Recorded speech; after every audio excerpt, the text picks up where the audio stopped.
Heart ഡിസീസാണ്. Coronary heart disease അല്ലെങ്കിൽ cardiovascular disease എന്നൊക്കെ പറയുന്ന ഹൃദയത്തിലേക്കുള്ള ധമനികളിലൊക്കെ ഉണ്ടാകുന്ന രോഗങ്ങൾ. ഇത്തരം രോഗങ്ങളിൽ ഹൃദ്രോഗമുള്ള ആൾക്കാർക്ക് LCHF ചെയ്യാൻ പറ്റുമെന്നില്ലാണ് വേറെ സംശയം.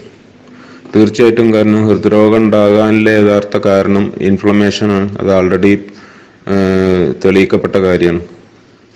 ഇൻഫ്ലമേഷൻ ഉണ്ടാകാൻ കാരണം രക്തത്തിൽ ഇൻസുലിൻ കൂടുന്നതാണ് പ്രധാനമായിട്ടും.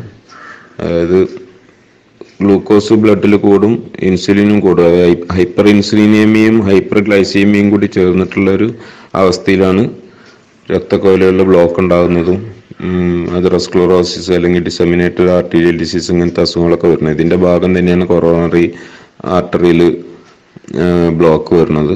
അതേമാതിരി സ്ട്രോക്ക് വരുന്നത്, ബ്രെയിനിലേക്കുള്ള ആർട്ടറിയിൽ ബ്ലോക്ക് വരുന്നതാണ്. പല ഭാഗത്തേക്കുള്ള രക്തക്കൊഴലുകളിൽ ബ്ലോക്ക് വരുന്നതനുസരിച്ച് ആ അവയവങ്ങൾക്കൊക്കെ പ്രശ്നങ്ങൾ വരും. മൊത്തത്തിൽ ഇതിന് പറയുന്ന പേരാണ് ഡിസെമിനേറ്റഡ് ആർട്ടീരിയൽ ഡിസീസ്. അതിൻ്റെ ഭാഗമായിട്ട് ഹാർട്ട് ഡിസീസ് ഉണ്ടാവാം, സ്ട്രോക്ക് ഉണ്ടാവാം, കിഡ്നി ഡാമേജ് ഉണ്ടാവാം, കാലിലേക്കുള്ള രക്ത ഓട്ടം നിന്നിട്ട് കാലിൽ ഗാംഗ്രീനൊക്കെ ആയിട്ട് കാല് മുറിച്ച് കളയേണ്ട അവസ്ഥ ഉണ്ടാവാം, കണ്ണിലേക്കുള്ള രക്തക്കൊഴലിൽ ബ്ലോക്ക് വന്നിട്ട് കാഴ്ച പോവാം. അങ്ങനെ പല രീതിയിലും സംഭവിക്കാത്. അപ്പോൾ അതിനെല്ലാം ഉള്ള പരിഹാരം ഇൻസുലിൻ കുറക്കുക എന്നുള്ളതാണ്. ഇൻസുലിൻ കുറക്കുന്നതിൻ്റെ കൂടെ തന്നെ ഗ്ലൂക്കോസും കുറക്കണം. ഗ്ലൂക്കോസ് കുറക്കുമ്പോഴാണ് ഇൻസുലിൻ കുറയുക. അത് രണ്ടും തമ്മിൽ കണക്റ്റഡ് ആണ്. നമ്മളെ ഭക്ഷണത്തിലെ ഗ്ലൂക്കോസ് പരമാവധി ഒഴിവാക്കി കഴിഞ്ഞാൽ സ്വാഭാവികമായിട്ടും ഇൻസുലിൻ സെക്രീഷനും കുറയും, അതിൻ്റെ ഭാഗമായിട്ട് ഇൻഫ്ലമേഷനും കുറയും. അപ്പോൾ LCHFനാണ് അതിൻ്റെ പരിഹാരം.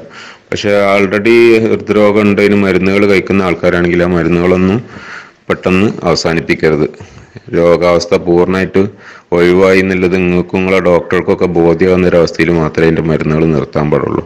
എന്നാൽ അതിൻ്റെ കൂടെ നമ്മൾ ഒരു എന്തെങ്കിലും പറയുക, ഒരു പ്രിവെൻറ്റീവായിട്ട് നമ്മൾ കഴിക്കുന്ന ചില മരുന്നുകളുണ്ട്. അതൊന്ന് സ്റ്റാറ്റിൻ മരുന്നുകൾ, കൊളസ്ട്രോളിനുള്ള അത്തരം മരുന്നുകൾ നമ്മൾക്ക് യാതൊരു ബെനിഫിറ്റും ഉണ്ടാക്കുന്നില്ല എന്നുള്ളത് WHO ഒക്കെ അടിസ്ഥാനത്തിലുള്ള അവരുടെയൊക്കെ ഇതിലുള്ള സ്പോൺസർഷിപ്പിലുള്ള പല പഠനങ്ങളിലും തെളിയിക്കപ്പെട്ടാണ്. ആ മരുന്ന് കൊണ്ട് പ്രത്യേകിച്ച് ഒരു ബെനിഫിറ്റും ഇല്ല. ഒരുപാട് കാർഡിയോളജിസ്റ്റുകൾ അംഗീകരിക്കുന്ന സംഗതിയാണ് സ്റ്റാറ്റിൻ. എന്തെങ്കിലും പറയാം, കോൺട്രവേഴ്സി. സ്റ്റാറ്റിനെ പറ്റി മരുന്ന് കമ്പനികളല്ലാതെ വേറെ ആരും അതുകൊണ്ട് ഉപകാരമുണ്ടെന്ന് പറയുന്നില്ല. അതുകൊണ്ട് ആ മരുന്ന് തുടരേണ്ടിയില്ല, അത് അവസാനിപ്പിക്കുക എന്നുള്ളത്. കാരണം അതുകൊണ്ട് ഹൃദയത്തിൻ്റെ പേശികളിൽ ബലക്കുറവ് വരുന്നുണ്ട്. അതുകൊണ്ട് മാത്രം ഒരാൾക്ക് ഹാർട്ട് അറ്റാക്ക് ഉണ്ടാവുന്നില്ലാണ് പുതിയ പഠനങ്ങളൊക്കെ തെളിയിക്കുന്നത്. സ്റ്റാറ്റിൻ മരുന്ന് നിർത്തുക.